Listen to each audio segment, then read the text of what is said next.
Ma asabaka min hasanatin famin Allah, wa ma asabaka min sayyi'atin famin nafsik. An-Nisa 79. Kita sering mendengar bahwa apabila kita mendapat musibah, itu adalah ketentuan Allah. Bisa jadi musibah itu adalah ujian atau musibah. Keduanya ditentukan Allah. Jika demikian, bagaimana dengan penjelasan ayat di atas bahwa yang menyatakan bahwa musibah itu datangnya dari diri kita sendiri? Pertama, apa itu musibah? Itu dulu. Kalau definisinya sudah paham, kita bisa mengerti, baru jadi baik dalam prakteknya. Quran surah kedua Al-Baqarah ayat 156, paling kiri sebelah atas.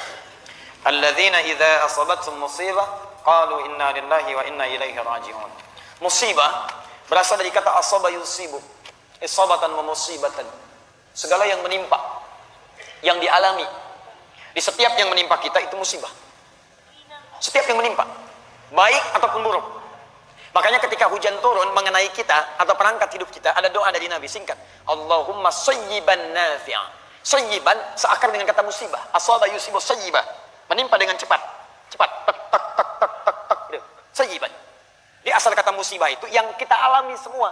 Yang terasa terlihat baik, menyenangkan, atau yang terlihat tampak seperti tidak menyenangkan. Maaf, meninggal musibah. Terlihat seperti tidak menyenangkan.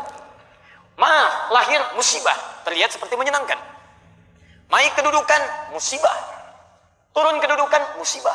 Saya pun ketemu antum sekarang, musibah buat saya. Betul, saya sedang menimpa keadaan saya sekarang, itu musibah. Antum ketemu saya, musibah. Setiap yang kita alami. Jadi kalau musibah itu terlihat baik, maka menyikapinya dengan syukur.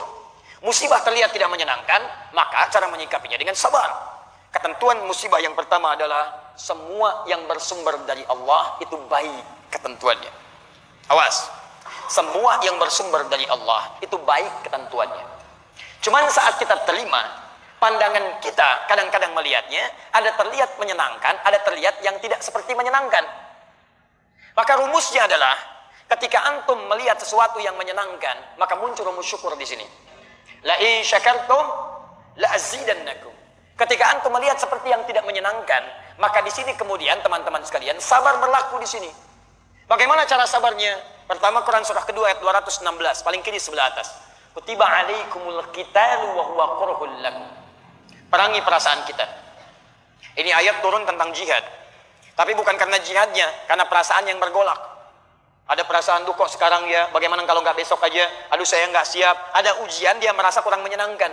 Maka kata Al-Quran, perangi itu. Bersikap positive thinking dulu, yang baik-baik. Ayat ini ingin mengatakan, maaf, kalau ada yang terlihat tidak menyenangkan, ujian-ujian yang membuat antum terasa berat, jangan mengeluh. Di Quran tidak ada ayat keluhan. Tidak ada ayat keluhan. Kalau ada satu ayat untuk mengeluh, maka saya orang pertama kali yang akan mengeluh. Perhatikan, sifat musibah sekalipun tidak menyenangkan, berat bagi kita teman-teman sekalian, dia diikat dengan ayat-ayat yang lainnya. Ayat pertama, Allah tidak akan titipkan musibah itu yang terasa berat kecuali bagi orang yang sanggup untuk mendapatinya.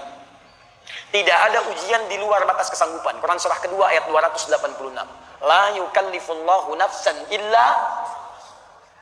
Tidak ada ujian kecuali sesuai dengan batas kemampuan. Jadi kalau antum sekarang punya masalah berat luar biasa, itu artinya kenapa diujikan pada antum? Karena cuma antum yang mampu, yang lain tidak. Makanya tidak diujikan kepada saya, tapi dititipkan kepada antum. Karena cuma antum yang mampu, yang lain tidak. Kalau antum tidak mampu, mustahil Allah titipkan ujian itu pada antum. Karena cuma antum yang bisa. Jangan antum mengeluh mengatakan, ya Allah, kenapa mesti saya ya Allah? Ya Allah, why me? Kata Allah, why not? Kenapa tidak? Anda yang mampu. Jadi kalau Anda nggak mampu, mustahil dititipkan ujian kepada Anda. Jadi sudah jalani, alhamdulillah, terima dulu dengan sabar. Kelima. Yang kedua, teman-teman sekalian, setelah itu rumus yang kedua, setiap persoalan, sesulit apapun, akan bersanding dengan solusi yang semudah luar biasa. Persoalan paling sulit disebut dengan usrun. Solusi termudah disebut dengan yusrun. Ketika Allah menurunkan usrun, maka disandingkan dengan yusrun.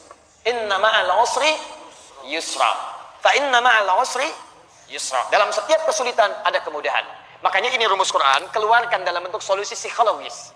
Begitu datang masalah, kalimat Quran tadi ramu dalam kalimat kita. Lihat kalimatnya. Datang masalah, pasti selesai.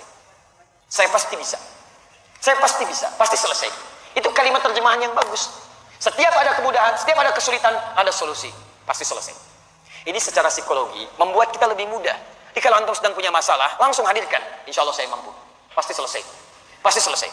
Nggak ada persoalan yang nggak ada solusinya. Jadi ketika keyakinan itu ada, sekarang yang praktekkan orang Jepang.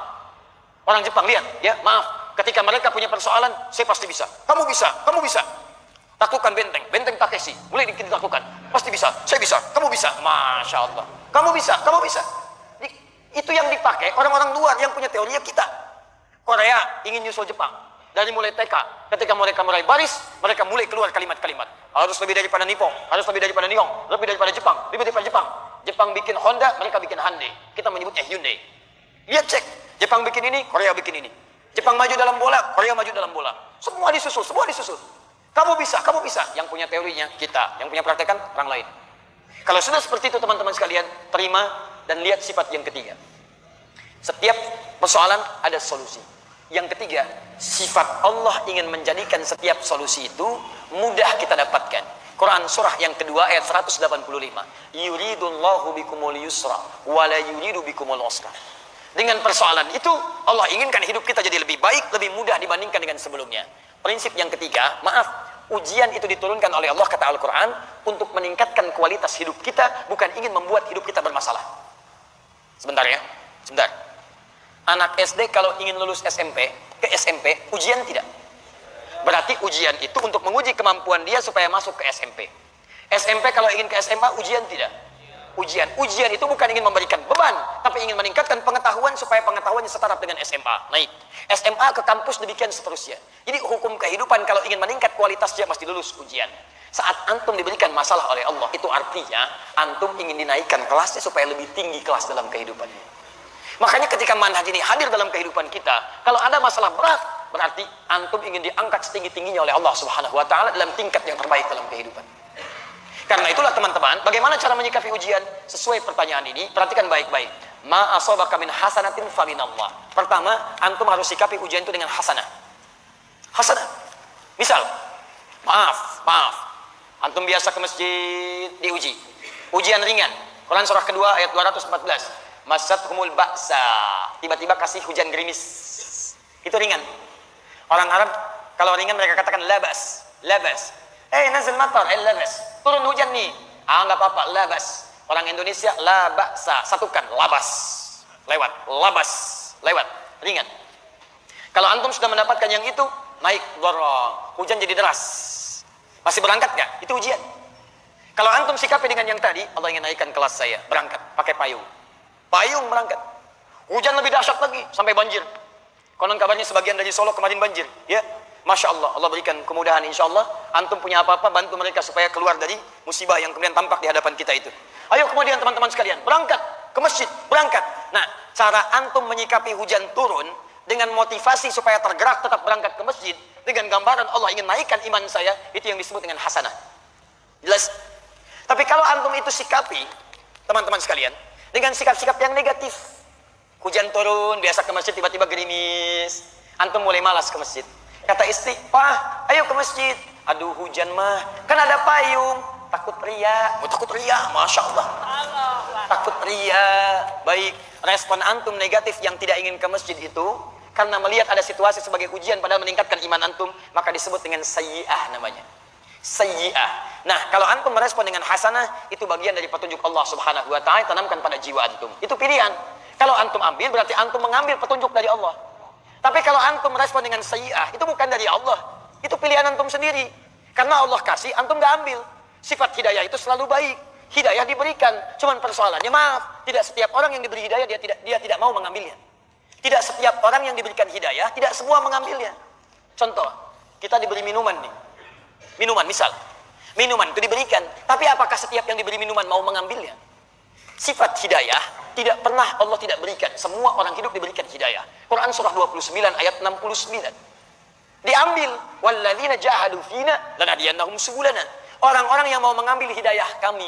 Ayat itu mengatakan kami berikan. Cuman mereka mau ngambil atau tidak? Alhamdulillah. Masalahnya ketika diberikan, banyak orang yang tidak mau ngambil. Hidayah datang lewat telinga, dengar azan, Allahu Akbar, Allahu Akbar. Kok telinga antum bisa dengar azan? Artinya antum diberi hidayah. Tapi apakah setiap yang dengar azan mau ke masjid? Belum tentu. Nih, antum lewat tuh. Banyak orang lewat ke masjid dari mulai subuh. Pertanyaannya, kok bisa lewatnya depan sini? Padahal bisa lewat depan tempat yang lain. Kok kenapa antum diperjalankan bisa lewat masjid? Itu hidayah lewat mata. Cuman tidak setiap orang yang melihat masjid bisa mau ke masjid. Persoalannya maaf, bukan karena Allah nggak kasih, hasanahnya Allah kasih. Cuman respon kita apakah mengambil atau tidak, itu sikap antum. Kalau antum ambil, itu bagian dari petunjuk yang diambil, itu hasanah. Kalau antum tidak ambil, itu dari pribadi antum, namanya sayyi'ah. Makanya turun ayat dengan antum tadi tuliskan. An-Nisa ayat 79. Ma asawaka min hasanatin faminallah. Kalau diambil kebaikan itu, maka antum mengambil kebaikan dari Allah. Wa ma asawaka min sayyi'atin famin nafsik. Allah sudah kasih kebaikan, antum malah putuskan yang salah, maka itu dari pribadi antum sendiri. Jangan kaitkan kesalahan dengan ketentuan Allah Subhanahu wa taala, karena itu bagian dari pilihan antum berdasarkan ketetapan yang Allah telah tetapkan dalam kehidupan. Paham tentang ayat ini? Sekarang pilihan bagi kita, saya sudah menyampaikan ayatnya, sudah menerangkan hadisnya, sudah menjelaskan konsepnya. Tinggal antum ingin menjadi hasanah atau ingin masuk dalam bagian sayyi'ah. Maaf, kalau cuma berlomba untuk mendapatkan sayyi'ah, antum terlambat. Sudah ada Qarun yang duluan, sudah ada Fir'aun yang duluan, sudah ada Abu Lahab, sudah ada Abu Jahal, sudah ada abu-abu yang lainnya, yang semua sudah menjadi abu. Kalau antum ingin berlomba, antum ketinggalan. Saatnya kita berubah. Ayo, sekali lagi, bantu negara ini, bantu dunia saat ini, yang sudah muncul banyak keburukan-keburukan, maksiat sudah di mana-mana, bahkan sudah berlomba dengan binatang telanjang, gak malu, wajar, gak punya takwa. Lihat delman keliling Solo, gak pakai celana, gak akan malu. Biasa aja. Tapi antum berlomba, ingin melepas pakaian-pakaian, antum ketinggalan teman-teman. Kalau cuma kontes melepas busana, binatang lebih jagoan. Makanya kita dibedakan dengan binatang menggunakan pakaian. Karena itu teman-teman sekalian, ayo kita tunjukkan. Akan muncul generasi sekarang yang kembali pada Al-Quran. Dan wanginya sudah tercium. Karena setiap tempat majlis sudah mulai ramai. Al-Quran sudah bergema. Rumah Quran sudah menyebar di mana-mana. Dan itu terjadi di Indonesia, bukan di tempat-tempat negara-negara pada umumnya. Saya ingin kita tunjukkan pada dunia, kita berikan inspirasi. Dari Solo, sampaikan pada dunia. Bahwa subuh ini, di Masjid MUI, kita kirim sinyal pada dunia, melalui stasiun Akhir TV. Mulai hari ini, kita akan kembali pada nilai Al-Quran. Kita bantu bangsa kita untuk berubah, dengan menerapkan nilai-nilai Quran dalam kehidupan kita. Matanya baik, telinganya baik, lisannya baik, ujung kakinya baik. Kita isi masa depan kita. Ke depan, mesti ada presiden yang ahli Quran, gubernur yang ahli Quran, pengusaha ahli Quran, dia diplomat ahli Quran, militer ahli Quran, terapkan dalam kehidupan. Yang dengan itu semua insya Allah, maka negeri ini akan menjadi negeri baldatun thayyibatun warabun ghafur, dan kemuliaan akan dicapai seperti Allah pernah berikan rahmatnya, seperti kita pernah dapatkan di masa-masa yang lalu. Teman-teman, bangun dari mimpi. Selesai tidur kita. Kita mesti bangun. Ayo yang pengusaha, kumpul dengan sesama pengusaha, mulai dari sholat teman-teman sekalian, kumpul antum, pelajari Qurannya, turunkan hadisnya, kompak, undang ustadznya, terangkan manhaj bisnis dalam Al-Quran, bangun supermarketnya, bangun segala kemuliaannya, hadirkan itu dalam kehidupan. Ayo yang politikus teman-teman sekalian, ayo yang ekonomis, ayo yang ekonom, ayo yang teman-teman yang lainnya, birokrat, diplomat, kumpul dengan sesamanya, dokter kumpul, militer kumpul, kaji, bagaimana rumus-rumus diterapkan dalam kehidupan. Demi Allah saya katakan, demi Allah saya yakinkan, jika niat kita mulai bentangkan sekarang, kita akan tuai. Kita akan panen hasil itu di masa-masa depan berikutnya. Siap insya Allah?